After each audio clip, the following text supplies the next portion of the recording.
Hay muchas preguntas que los pacientes se hacen una vez que son trasplantados y es que cuando empiezan a sentirse bien es legítima esta pregunta. Si ya me trasplantaron, ¿por qué tengo que seguir tomando medicamentos y seguir con ciertos cuidados? Es una pregunta realmente válida y realmente llena de humanidad, porque cuando uno empieza a sentirse mejor, cuesta entender por qué el tratamiento no termina de alguna vez por todas, ¿no? Pero los cuidados post-trasplante son esenciales y son cruciales para la nueva etapa que comienza. Y es parte de lo que vamos a hablar hoy en este capítulo. Les damos la bienvenida entonces a todos y a todos ustedes, vidas que continúan esta iniciativa de Asodi con el apoyo de Sandoz, porque donar es el inicio y cuidar es el camino. Esta iniciativa, recordemos que nace con la plena convicción de que la información y la educación pueden simplemente impactar y así también cambiar vidas. En este cuarto capítulo vamos a profundizar sobre la temática y las terapias post-trasplante. Vamos a entender por qué sirven los medicamentos, cómo funcionan estos medicamentos y por qué son tan importantes y hacerlos sostenibles también en el largo plazo. Junto con eso queremos educar sobre lo importante que es todo aquello que rodea a las personas trasplantadas para seguir en pie, ¿cierto? Todos los tratamientos. Bueno, vamos a saludar, sin más rodeo, le damos la bienvenida al doctor Camilo Ulloa. Él es nefrólogo de la clínica alemana, especialista en trasplante renal, así que bienvenido. Gracias Muchas por gracias. acompañarnos.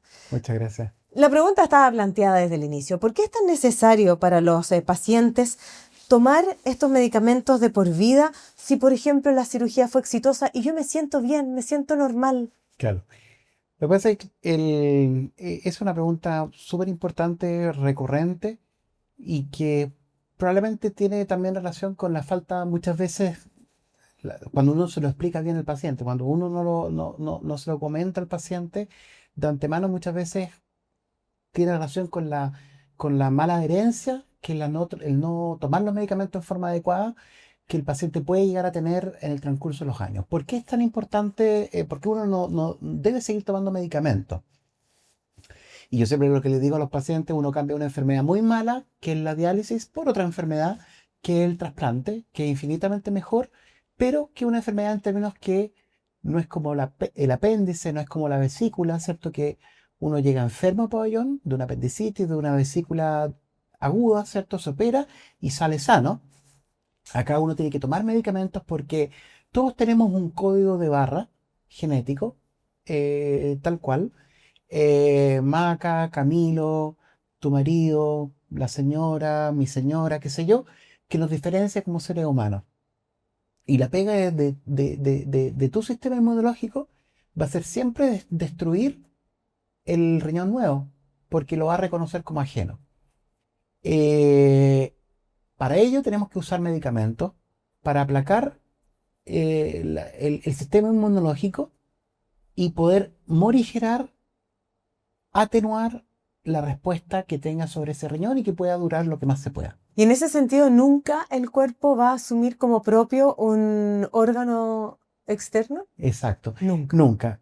Eso es una excelente pregunta porque hubo toda una tendencia en la medicina del trasplante derivada de modelos en ratas y en animales, en que se pensó que a partir de un cierto momento el riñón se producía una tolerancia inmunológica al riñón trasplantado.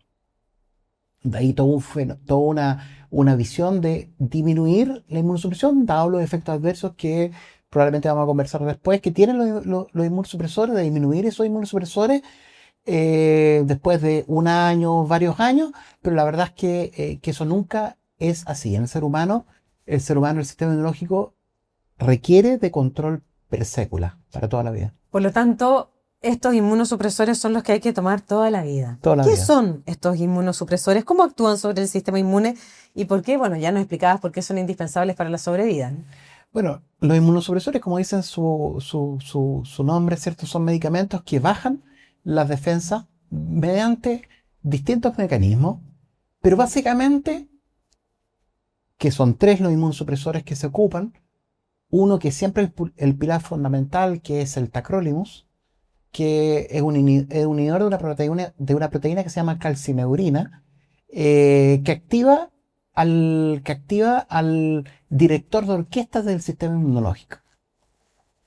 El linfocito T es un director de orquesta en el sentido de que hay distintas células en el organismo, algunas células que se llaman células presentadoras de antígenos, eh, que presentan proteínas en este caso el riñón trasplantado, se le presentan al linfocito T, el director de orquesta, y el linfocito T dice, momentito, esta proteína no es mía, la reconozco como ajena, y sintetiza proteínas que hacen que, por una parte, crezca ese linfocito T, que es el director de orquesta, diga, oye, yo me encontré con una proteína que no reconozco, me multiplico para hacer mi respuesta más eficiente,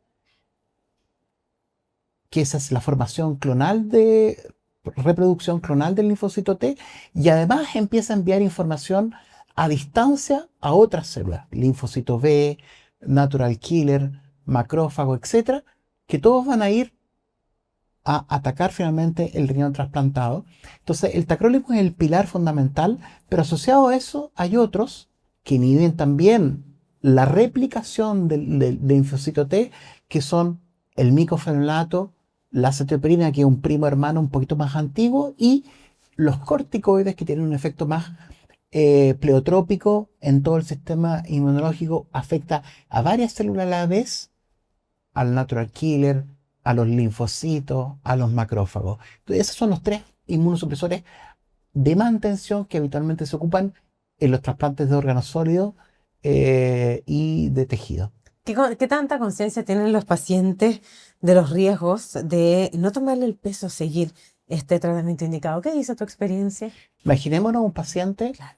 que tiene que tomarse 3 tipos de medicamentos con efectos adversos, cada uno tiene efectos adversos, que interaccionan entre ellos, no son los únicos 3 medicamentos que usan en los pacientes trasplantados, que para la presión, que para la diabetes, que para el colesterol, o sea, vamos acumulando cosas, entonces hay que, por supuesto, tratar de que no haya mala adherencia, porque desgraciadamente son necesarios esos medicamentos, pero parte de nuestra pega, y en eso la enfermera de trasplante un- es, Es clave. es clave, es mucho más importante que uno como médico, es el estar educando constantemente, preguntando, se tomó los medicamentos, bla, bla, bla, educando constantemente. Además, me imagino que llega un momento, ¿cierto?, de una enfermedad que quizá fue por largos años, acompañó a un paciente y llega este momento donde ocurre esto, ocurre el trasplante y uno empieza a vivir una vida distinta. Quizá ya no hay que ir a la diálisis, mejora la calidad de vida y uno se empieza a sentir realmente bien y tú dices, bueno, ¿y por qué tengo que seguir tomando remedios? No, que me pongo gordo, que me Claro. sale acné, que me salen pelo con algunos inmunosupresores. Pero finalmente, ¿qué pasa si no hay adherencia? ¿Qué pasa? ¿Cuál es la consecuencia? El rechazo. El rechazo y la pérdida del injerto y potencialmente mortalidad asociado a eso. Y el problema, y ahí está un grave problema, que esos son fenómenos inmediatos. Tiene que haber una mala adherencia así abrupta, es decir, no tomarse ningún medicamento durante semanas para uno tener al poco tiempo un rechazo agudo y que uno diga, aquí hay causa-efecto. Pero lo que sucede muchas veces es que, por ejemplo, te trasplantas, al principio andas como relojito tomándote los medicamentos, y al año, 2 años, qué sé yo, estoy inventando la cifra, pero uno se empieza como a acostumbrar, a confiar, y se deja de tomar un medicamento, después primero le cambia el horario, después se lo deja de tomar, oh, se me olvidó, me fui de viaje, ¿qué va a pasar? ¿Qué sé yo? Y resulta que años después Vienen las uno se da consecuencias. cuenta del rechazo y que en el fondo no te duró el riñón 10, 20 años como estaba planificado, sino que 5 años. Y retorno a diálisis con todo lo que eso implica. Entonces, ya que hablabas del horario, ¿cómo se deben tomar estos medicamentos? ¿Es posible, es recomendable tener una rutina, incorporarlo en tu vida, en tu rutina, estos horarios?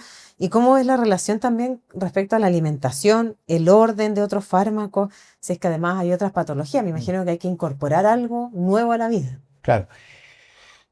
Yo en ese sentido trato de siempre decirle a los pacientes que utilicen horarios que para ellos les sea pertinente. Es decir, por ejemplo, si se despiertan a las 7 de la mañana o a las 6 de la mañana, que algunos medicamentos se los tomen cercano al desayuno, salvo uno que en particular interacciona tanto con medicamentos como con alimentos, que es el tacrolimus, que es el pilar fundamental de la inmunosupresión y que requiere tener el estómago vacío 2 horas antes y 2 horas después de cualquier alimento, porque los alimentos con más grasa pueden alterar o hacer cambiar la absorción del O medicamento. sea, tomarse la primera hora de la mañana, hay que aplazar el desayuno 2 horas. O al revés. Siempre hay que acomodarse a las necesidades del paciente, porque si no, para favorecer la adherencia. Por ejemplo, si tú, Maca, te despiertas, no sé, todos los días porque eres periodista a las 6 de la mañana o antes, ¿cierto? Te tomas, te tomas un desayuno a esa hora, tal vez conviene que justo antes que te vayas a la pega, ¿cierto? Te tomes la Tracaladex de medicamentos, ¿cierto? Salvo el tacrolimus. Y tal vez tipo 9 10 de la mañana, cuando estás en un break, tomarte solito el tacrolimus. De ahí viene la hora de almuerzo, que habitualmente es tipo 1 de la tarde, ¿cierto? Y ahí recién uno come. Por lo tanto, hay que armar la rutina a esta nueva vida, Y tener apps, incorporarlo y tener alarmas, eso. alarmas, hay aplicaciones que son súper útiles, que a uno le dicen la alarma, le dicen la lista de los medicamentos, el horario, te avisan si te lo tomaste o no. Hay pastilleros también con más o menor tecnología. Pero esto de fondo de las herramientas que uno tiene para mantener un orden de la toma de los medicamentos es toda una ciencia dentro de la trasplantología. ¿Y qué pasa cuando hay dudas respecto a algo? Si me olvidé de una dosis, bueno, algo nos contabas que tiene que ser cierto periodo bien largo, por lo tanto, olvidarnos una vez tal vez no es un problema, importante volver rápido a la rutina o es fundamental. Yo no quiero fomentar la no adherencia ni que se nos olvide, pero son cosas que pueden pasar. Sí, Por claro. eso, cuanto hay dudas respecto a las dosis, a la medicación, ¿y son siempre las mismas dosis para toda la vida o por eso siempre hay que ir a ver al nefrólogo? Sí, sí, es súper buena pregunta. Ahí hay varios elementos que hay que evaluar. Bueno, sí, sí, eventualmente va a depender, ¿cierto?, del tipo de inmunosupresión, porque hay medicamentos que son, habitualmente los inmunosupresores se toman en 2 tomas diarias, habitualmente con algunas excepciones. Por lo tanto, esos que tienen doble toma diaria duran menos tiempo en el cuerpo, en la sangre. Por lo tanto, hay que tener más precaución en el fondo, con que hayan desfases muy importantes del horario. Si tocaba en la tarde, noche, ¿cierto? Y se me olvidó por ese motivo y me lo tomo, filo, me lo tomo al día siguiente, pero que ojalá hacer un reanálisis del por qué me olvidé, el cómo poder solucionar el problema, porque no es baladí tampoco estar constantemente perdiendo los horarios o las dosis. Por eso es que cuando se puede, y eso es de toda lógica, para cualquier persona, ojalá es preferible tomar un medicamento una vez en el día que tomarlo 2 o 3 veces en el día, ¿cierto? Cuando se puede, para algunos fármacos, siempre preconizar, ¿cierto?, el uso de los de liberación prolongada. Por ejemplo, el tacrolimus, y eso está demostrado, no es opinión mía, el fondo está validado científicamente, es preferible usar tacrolimus de larga acción, ¿cierto? Que hay distintos, digamos, marcas que lo proporcionan, de la reacción, de tal manera que uno se tenga que tomar que por lo menos que es el pilar de la inmunosupresión, una sola vez en el día. Y así, en fondo, otra pregunta para gente que viaja a veces y que cambia de Diferencia horario, horaria, claro. diferencia horaria. Yo les digo, no se preocupen, tómenselo en los horarios que siempre se lo han tomado, porque finalmente no va a ser un tremendo problema Horas más, esas horas horas menos. menos, horas más, y es preferible eso a un tremendo cambio. Ay, que me lo tengo que tomar a las 3 de la mañana porque, o Porque qué el sé yo. horario de Chile, claro. Claro, Por lo tanto, lo más importante es tenerlo incorporado a la rutina. O sea, eso. cuando viene un paciente con esta pregunta, porque voy a viajar, el cambio de horario es porque hay una conciencia de que Sí, lo pues, quiero seguir tomando así todos es, los así días es. y eso bien vale también, ¿cierto? Con la responsabilidad conmigo mismo y con el órgano que también recibí, ¿no? Eso, que hay una responsabilidad también ética y social al respecto. Ahora, sigamos avanzando en esto porque, de acuerdo a lo que tú explicas, no es particular del trasplante de riñón, cómo reacciona el cuerpo, porque pareciera que ve algo ajeno. Me imagino que pasa lo mismo cuando uno tiene otros tipos de trasplante o hay tratamientos diferenciados. Es básicamente lo mismo. Eh, hay otros, hay algunos órganos, particularmente el hígado, que probablemente tienen una mayor tolerancia al rechazo. Eh, Digo probablemente porque siempre se ha pensado, yo no soy especialista en hígado, siempre se ha pensado que el hígado forma parte como una especie de esponja inmunológica, y que de alguna forma el hígado es más tolerante al rechazo, y en general ahí se hace una implementación un poquito más light que como el trasplante de corazón, de pulmón, de riñón y de médula ósea, que son órganos muy, muy fáciles de que se produzca un rechazo o una inflamación del órgano. Entonces, en general, el hígado se ocupan dosis más pequeñas o esquemas menos intensos de inmunosupresión. Pero básicamente Es lo mismo, lo que se hace es es muy lo mismo. parecido. ¿Y qué pasa cuando yo soy paciente y me cambian los envases, cambia la marca, y yo realmente soy responsable porque tengo conciencia finalmente del tratamiento en el cual estoy sometido? ¿Cómo lo abordan? Ya, esa es una pregunta sumamente importante y que tiene atisbos de política de salud. Mm. Es súper importante porque no está claro, en los metaanálisis, se han hecho metaanálisis de estudios. Los metaanálisis son estudios epidemiológicos o estadísticos más bien, que reúnen la evidencia científica disponible, Mm. la clasifican Mm. en distintos tipos el fondo de idoneidad, de importancia, de fondo de importancia científica, y con eso analizan y se hacen una pregunta. ¿Es lo mismo tomar un fármaco A de uno B? El A habitualmente se compara con el original o el fármaco innovador que se dice versus los genéricos, ¿cierto? Y cuando se han hecho su análisis, no está bien claro que cambiar a un genérico sea exactamente lo mismo. Ah. Entonces ahí se generan algunos problemas desde ya. Y en Chile creo yo que tenemos aún peor problema, porque tenemos una ley de genérico que hace que se pueda cambiar legalmente a un fármaco porque es más barato, y eso tiene, por supuesto, Que es atendible. es atendible, es súper importante. Tal vez uno podría decir, no es lo mismo cambiar un paracetamol genérico que un inmunosupresor, pero bueno, pero es atendible desde el punto de vista de recursos de salud, que son siempre pobres, son siempre escasos más bien. Pero en Chile además, según quien gane la licitación del fármaco en el hospital o en la ISAPRE, por sí y ante sí, sin preguntarle al médico tratante, se cambian de el fármaco B al C o al D. Porque alguien les dijo que era lo mismo. Porque alguien dijo lo mismo, porque la ley dice que es lo mismo. Y ahí hay muchas cosas, hay mucho todavía que resolver, pero lo grave que es una decisión administrativa, no una decisión clínica. Mm. Entonces, el paciente viene, doctor, me cambiaron el inmunosupresor, y uno le puede mandar millones de cartas al ISAPRE o a FONASA. Ya, eso es un tema de política pública que bien vale poner sobre la mesa, pero también bien vale para los pacientes tener conciencia de esto y siempre alertar al médico tratante y poder Sí, siempre encontrar un equipo médico. La enfermera, tú decías, es crítica en este proceso, el doctor que nos acompaña, porque eso sí tiene que ser una relación de plena sí, confianza, pues. porque a quién le pregunto si sobreabunda la información, y eso tiene que ser una conversación directa, obviamente, con el médico tratante. No me queda mucho tiempo, pero tú decías, la sobrevida de un riñón trasplantado puede ser hasta 20 años, ¿no?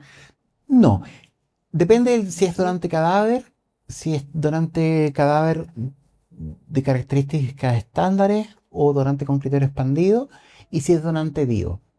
Y esas son la mediana de un donante cadáver, es que 1 de cada 2 personas que se trasplantan con donante procedente de una persona que falleció está de vuelta en diálisis o en el estudio de trasplante, porque no necesariamente hay que volver a diálisis para trasplantarse de De nuevo, nuevo, claro. a los 10 años. Ya, son 10 años. Donante cadáver. Sí. Donante vivo, lo mismo, pero 20 años. Ah, y ahí son los 20 años. Y ahí son los 20 años. Entonces, ¿por qué se pierden esos riñones? Probablemente el 50% de los, entre 25 a 50% de los casos, Porque vuelve la enfermedad, ¿no? son por rechazo, por reaparición de la enfermedad de base, depende del tipo de enfermedad. Por ejemplo, hay algunas enfermedades como la enfermedad de Bergero, nefropatía de IgA, que puede reproducirse hasta en un 50% de los casos. Otras enfermedades como glomerulopatías mesangiocapilares se pueden reproducir hasta en un 100% en el segundo trasplante, por ejemplo.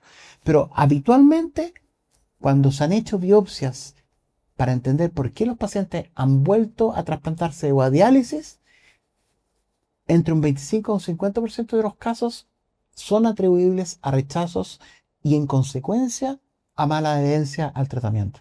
Ya, y te hacía esta pregunta justamente porque en un periodo de 10 años o 20 años, en la vida de cualquiera de nosotros pasan muchas cosas. Hay momentos en que estamos bien, estamos contentos en la vida, de forma normal y natural porque pasan cosas, vivimos un poquito, no sé, momentos más complejos, donde incluso todos nosotros nos descuidamos un poco de nosotros mismos y en ese momento es donde la red es clave.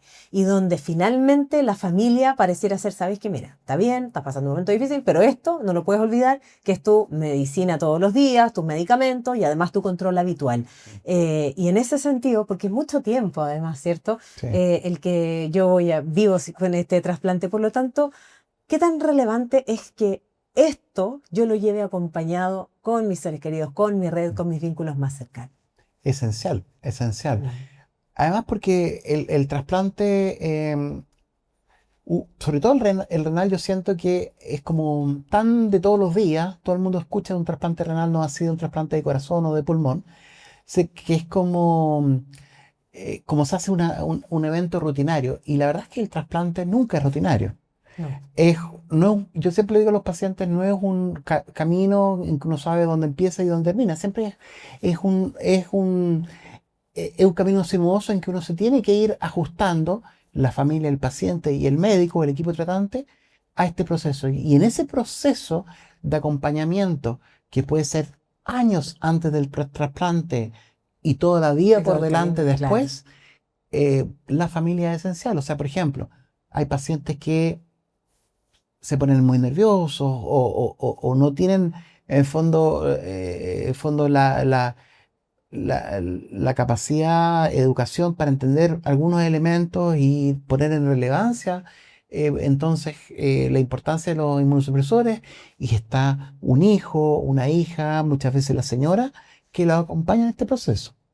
Y eso es clave, por Es supuesto, clave, para clarísimo. poder hacer frente a esto. Te quiero agradecer el que nos hayas enseñado un poquito más, ¿cierto?, de cómo la importancia de la adherencia al tratamiento en este largo tiempo y la responsabilidad que tienen los pacientes. Por supuesto, poner sobre la mesa temas que son clave también para poder entenderlo. Muchísimas gracias, pues. Ya pues, muchas gracias. Y también a ustedes les agradecemos, y le agradecemos al doctor el que nos haya acompañado en un capítulo más donde, ya lo hemos dicho, lo único que queremos es poner sobre la mesa los temas de conversación, lo que queremos es poder llenar de aprendizaje, empoderarnos. Así que le agradecemos al doctor Camilo Ulloa, nefrólogo de la Clínica Alemana, especialista, como ya se pudieron dar cuenta, en trasplante renal, por esta conversación. Y por nuestra parte nos encontramos en un próximo capítulo y los invitamos a estar muy atentos a las redes de Asodi para ver más información y seguir muy de cerca esto de Vidas que Continúan, este espacio que es realizado en colaboración con Sandoz, porque ya lo saben, donar es el inicio y cuidar es el camino. Así por mi parte,